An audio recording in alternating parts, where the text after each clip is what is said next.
Have you ever felt a shiver run up your spine, out of nowhere? Or a silent pressure right in the center of your forehead? Like something is trying to wake up inside you. If that's ever happened to you, stop everything. Because this might be the clearest sign that your Kundalini energy is awakening right now.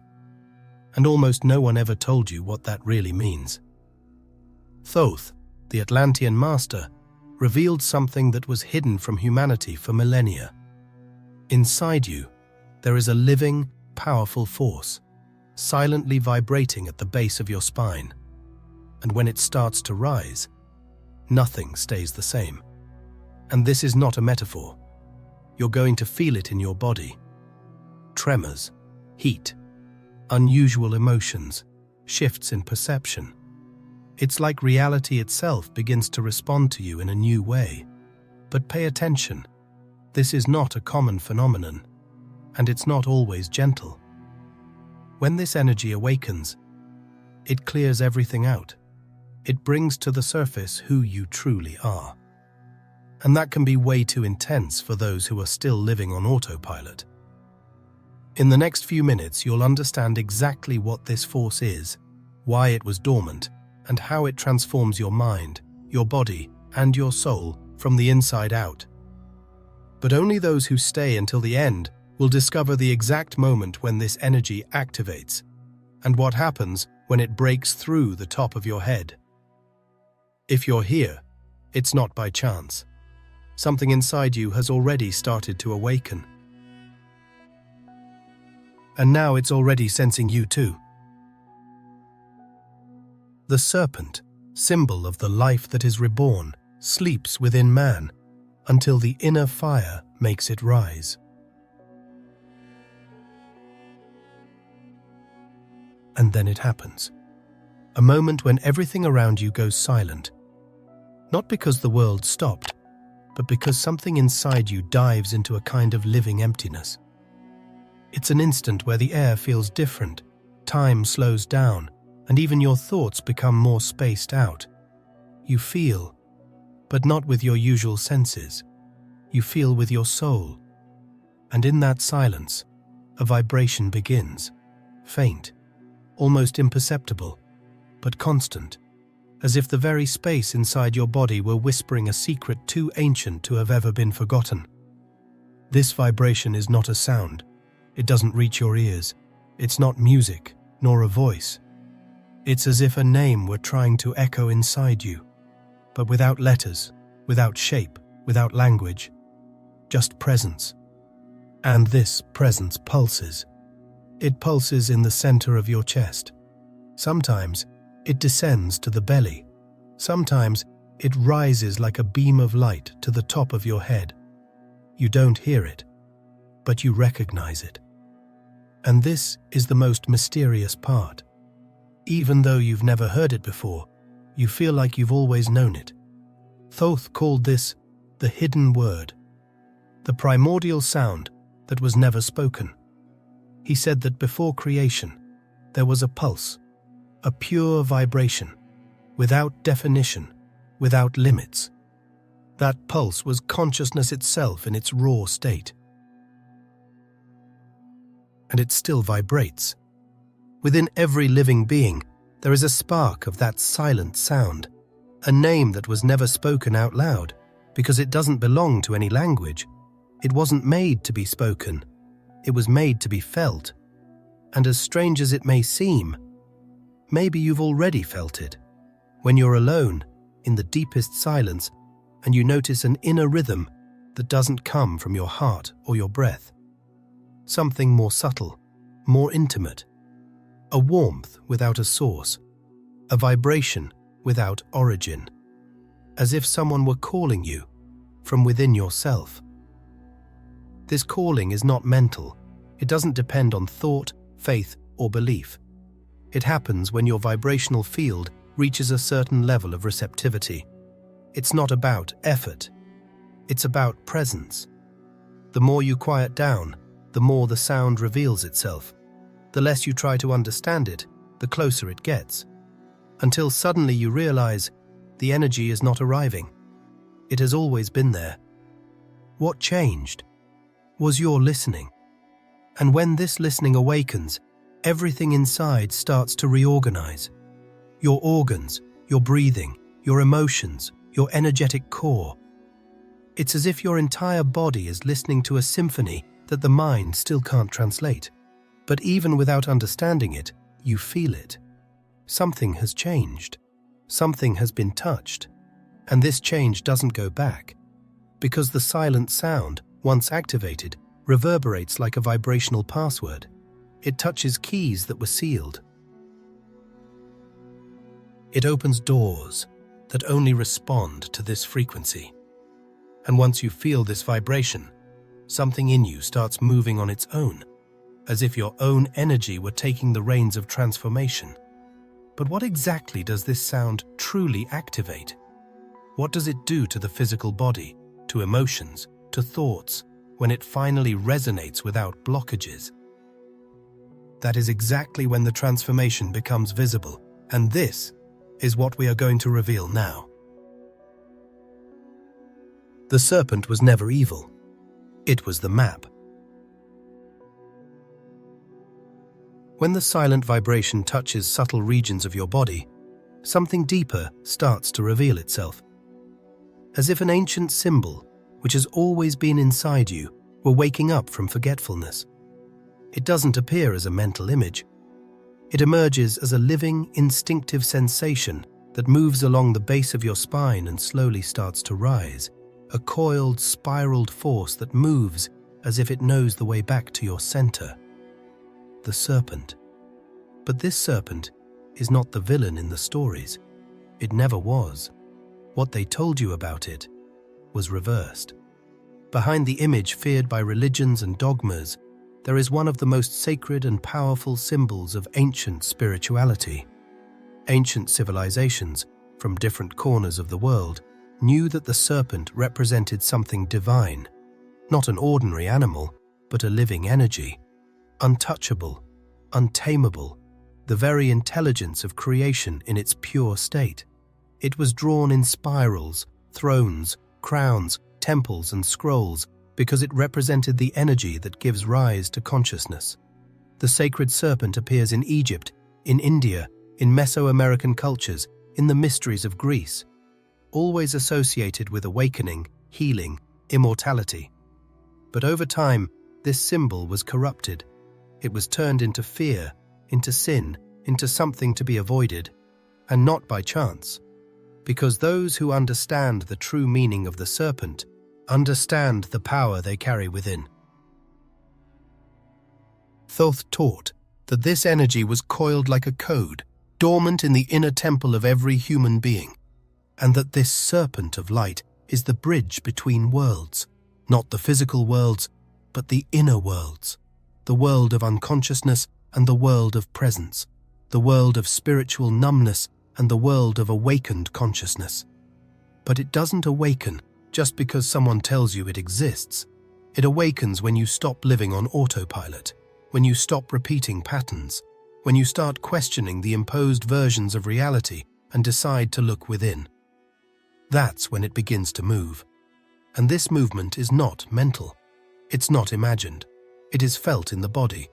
It's as if your inner axis starts to vibrate from the bottom up, as if something that was compressed and asleep finally expands. It's warm, it's fluid, it's mysterious, sometimes gentle, sometimes overwhelming. And even if you try to explain it, you can't find the words, because it's not an experience to be spoken, it's to be lived.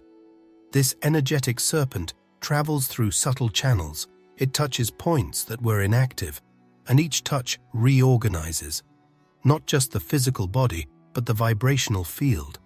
It dissolves blockages, expands energy centers, activates forgotten memories. And the more it rises, the more reality changes. Perception changes, sensitivity increases, intuition blooms.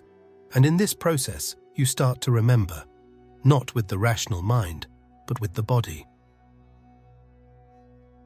As if every cell recognizes a forgotten language, a language made of vibration and light.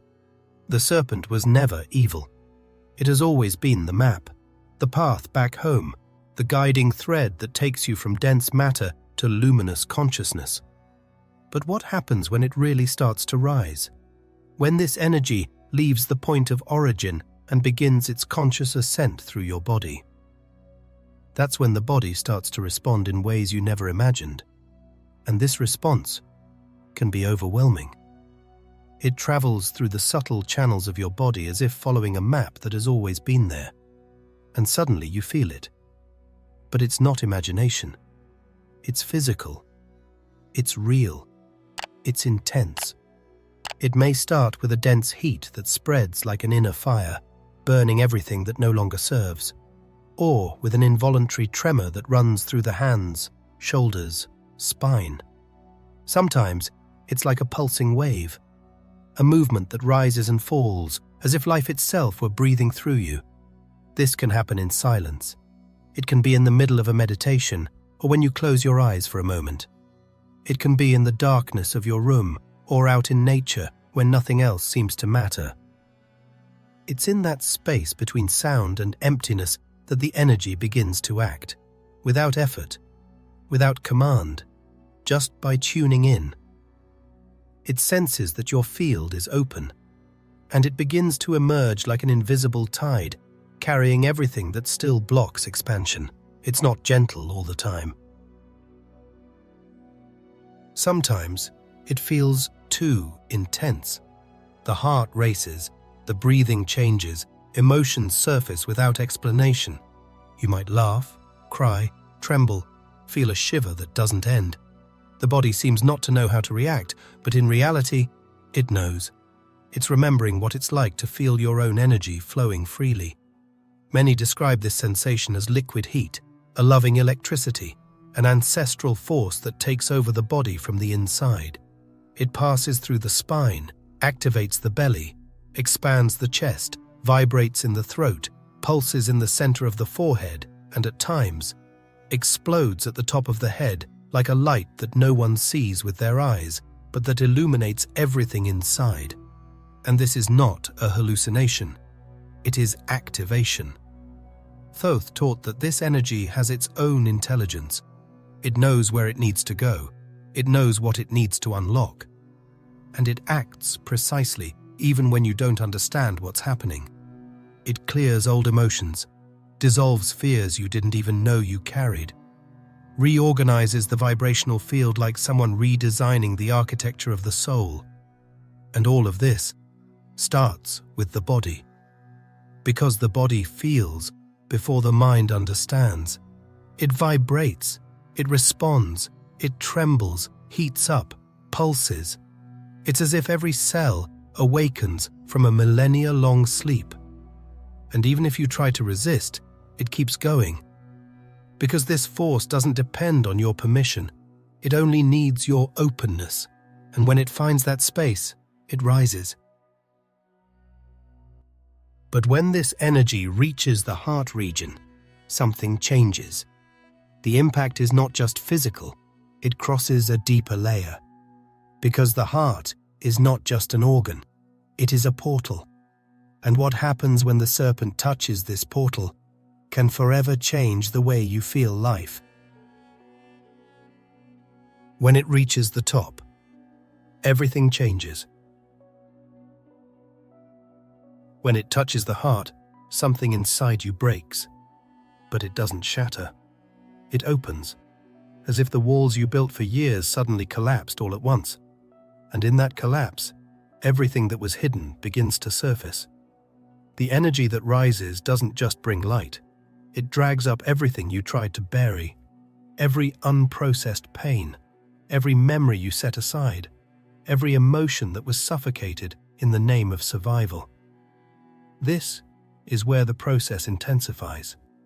Because now, the energy isn't just activating sensations, it's revealing. It digs up what was forgotten. It illuminates the parts of your soul that you've hidden, even from yourself. And this can be unsettling. It might come as crying you can't understand, a deep sadness with no apparent reason, a rage you didn't know was still there, old fears, shame, guilt, everything that was stored in silence. starts to speak. But not with words. It speaks through sensations, through impulses, through images that pop up out of nowhere. The body starts to react as if it were cleansing centuries of repression. And in a way, it is. Because Kundalini energy carries an intelligence that doesn't separate light from shadow. It takes everything. It cleans everything. It makes every part of you come back to life. Thoth used to say that the one who carries the fire must first walk through their own darkness. And now you understand what that means. This is not a romantic awakening. It's not about feeling only peace or enlightenment. It's a rite of passage, a plunge into the raw truth of who you are, without filters. And often that is uncomfortable. But it's precisely that discomfort that purifies. That prepares the ground for something greater. You start to realize that the energy didn't come to please the ego. It came to dissolve it. And the ego screams.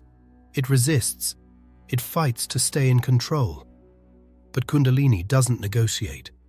It moves through. It shows. It releases. Because only what is no longer trapped in pain can rise with freedom. And at that moment, you feel yourself being reorganized from the inside, as if your body were burning memories, as if old structures were being demolished to make room for something new. It's not just symbolic. It's real. It's physical. It's emotional. It's vibrational, all at the same time. It's like being pulled into an inner whirlwind that doesn't stop until everything has been touched. But this purification has a destination, and when the energy, with everything it carries, finally reaches the top of your head, something explodes inside you. The explosion isn't like fire that destroys, it's like light that pierces through. A moment when the pressure that built up along the way finds a passage and shoots upward, reaching the top of your head with the precision of lightning that knows exactly where to strike. You might be sitting, lying down, or in absolute silence when you feel it. The top of your skull seems to expand. Some describe it as if the skin opens in invisible petals. Others feel a surge of rising heat that ends in an inner pop. Some see flashes, fractals, golden, violet, or bright white light behind closed eyes. But regardless of the form, the sign is the same. The energy has reached the portal. This point is known in many traditions. In the yogic map, it's the crown chakra. In ancient occultism, the radiant crown. In the temples connected to Thoth, it's the throne of the inner fire. It's not poetry. It's subtle physiology. When the current that climbed through the central channels touches this region, a circuit closes.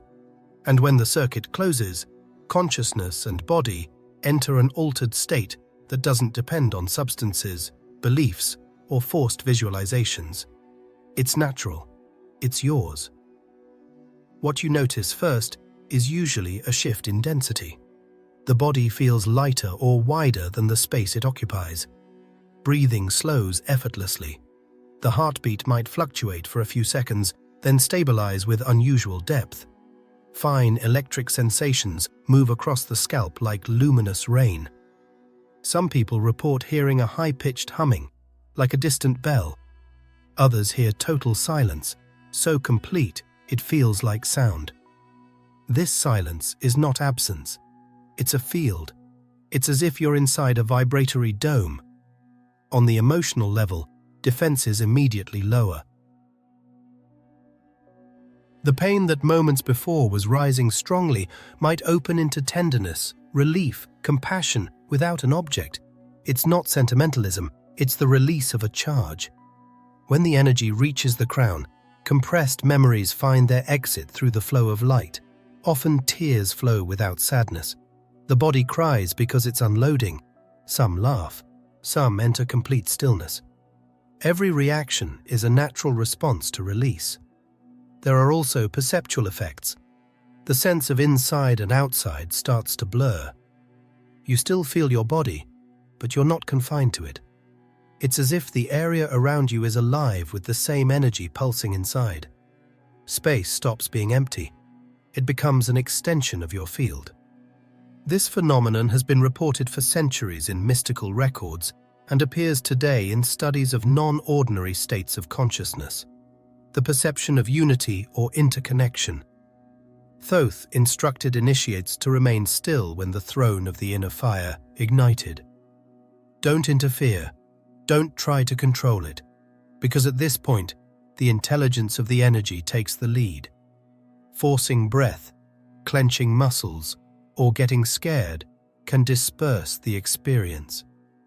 Observing, breathing gently, and allowing the flow to continue consolidates the opening. The ancient practice of resting the tongue on the soft palate and relaxing the jaw helped stabilize the current's passage to the top. Small gestures, big difference. It's common to feel a liquid column in the center, as if the inside of the spine is filled with light. This doesn't mean the spine literally glows, but the subjective experience is so vivid that many describe it exactly like that. This current seems to pulse in sync with the heart and with something broader that has no fixed rhythm. It rises, expands at the crown, and in some cases cascades down over the skin, like an inner drizzle falling over the shoulders and arms. This descending return prepares later adjustments in the body, but let's stay focused on the point of the opening. The mental clarity here is unique. Thoughts still exist, but they lose their weight. It's like seeing them from above. Judgments, stories, dramas, all stay at a distance. You see without getting tangled. This clarity is not intellectual, it's spatial. There's space between you and the mental contents. Many masters have called this space the witness. Thoth associated this state with the unveiled eye, vision that observes without attachment. Physically, after the crown opens, you might feel light muscle spasms in the neck or shoulders. These aren't flaws, they're adjustments. The body realigns accumulated tension to accommodate the increased flow. Drinking water, preferably in small, mindful sips, helps conduct the body's electricity. Staying seated for a few minutes before standing helps prevent temporary dizziness, since the energy pressure temporarily alters proprioception. None of this requires spiritual perfection. It requires willingness. The energy knows how to do the rest.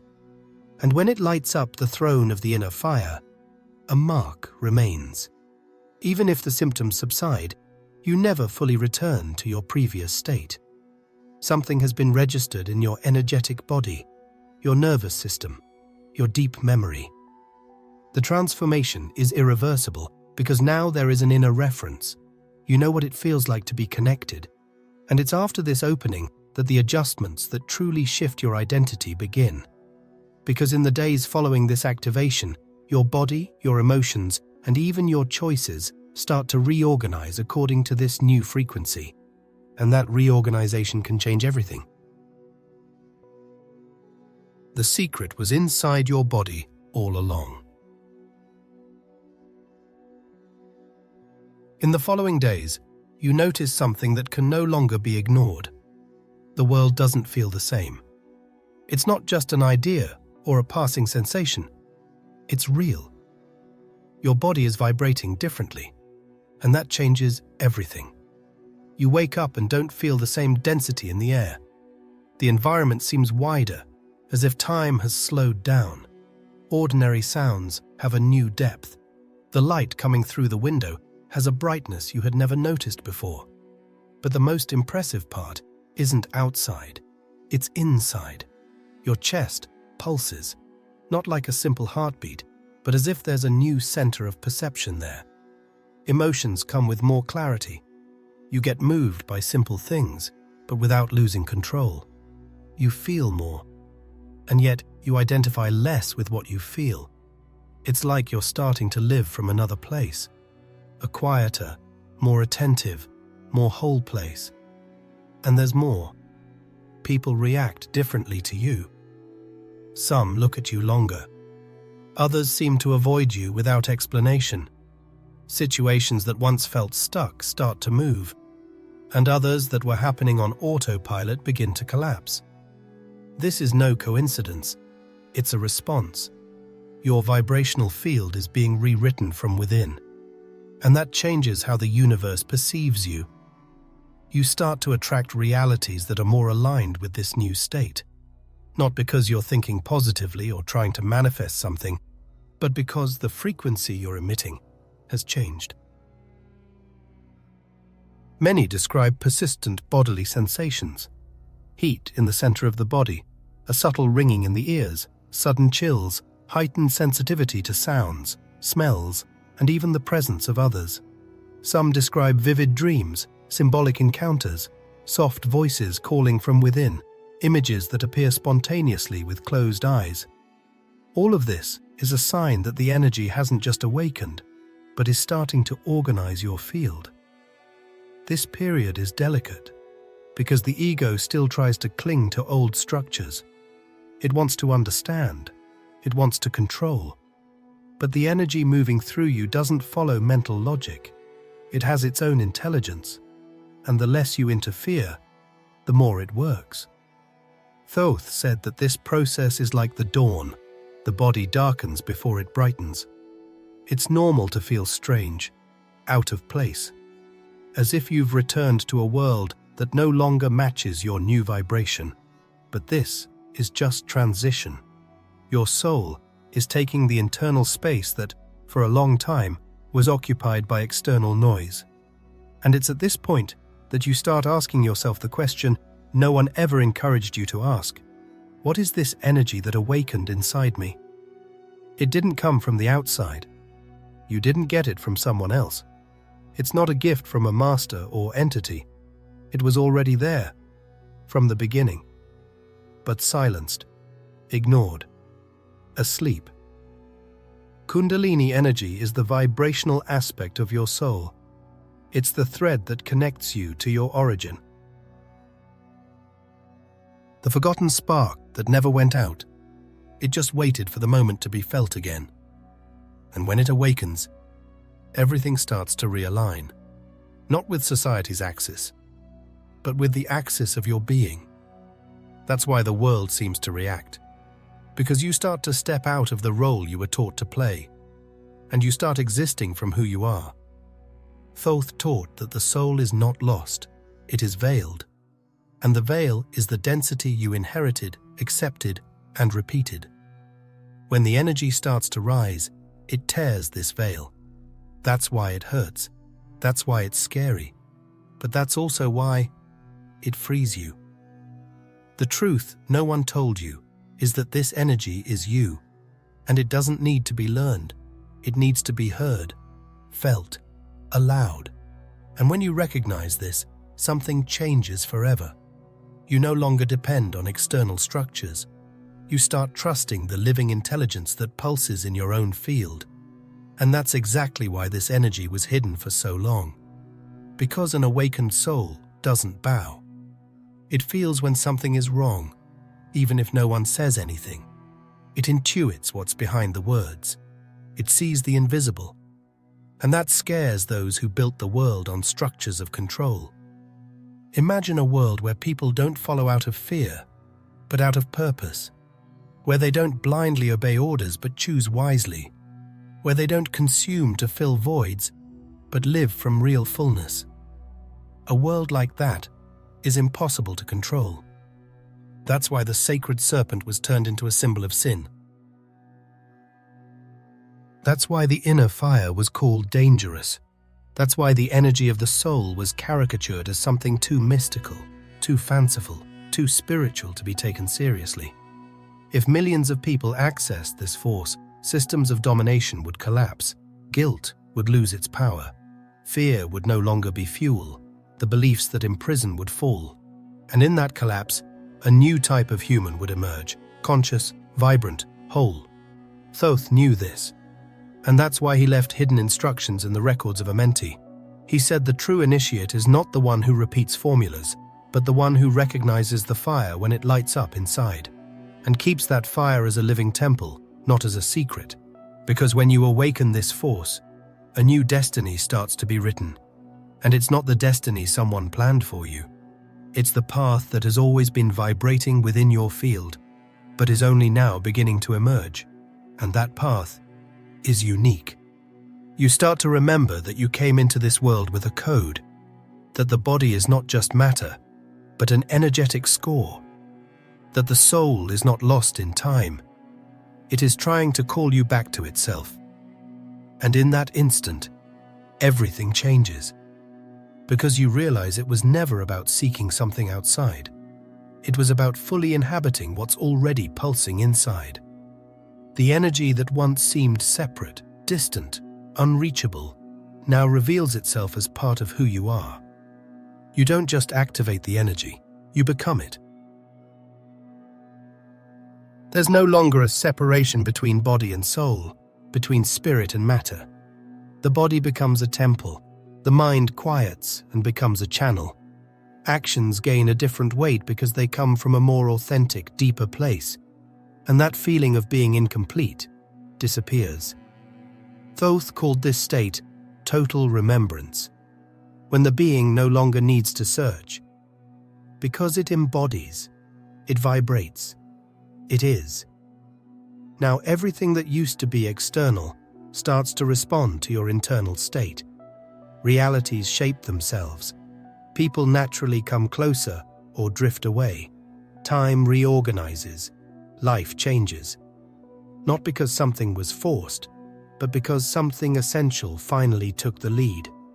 You no longer need to fit in, because now you emanate. The most powerful energy in the universe is inside you, and it's not just a force, it is you. Thoth didn't want followers. He left maps, codes, frequencies, and he knew that at the right time, those who were ready would remember. And now that you remember, no one can take that away from you. If you've made it this far, it's because something inside you has already started to respond. Leave in the comments, "I feel the energy rising." This phrase is not just a comment, it's a vibrational meeting point for those who are awakening. And if you want to directly support this channel and help spread this knowledge, there's a way to contribute in the first pinned comment. Your help is a vibration that spreads and can reach those who most need to hear this. And now, pay attention. A special video has been prepared for you. It's showing on the screen. Don't leave yet. Click now and let's keep going on this journey together.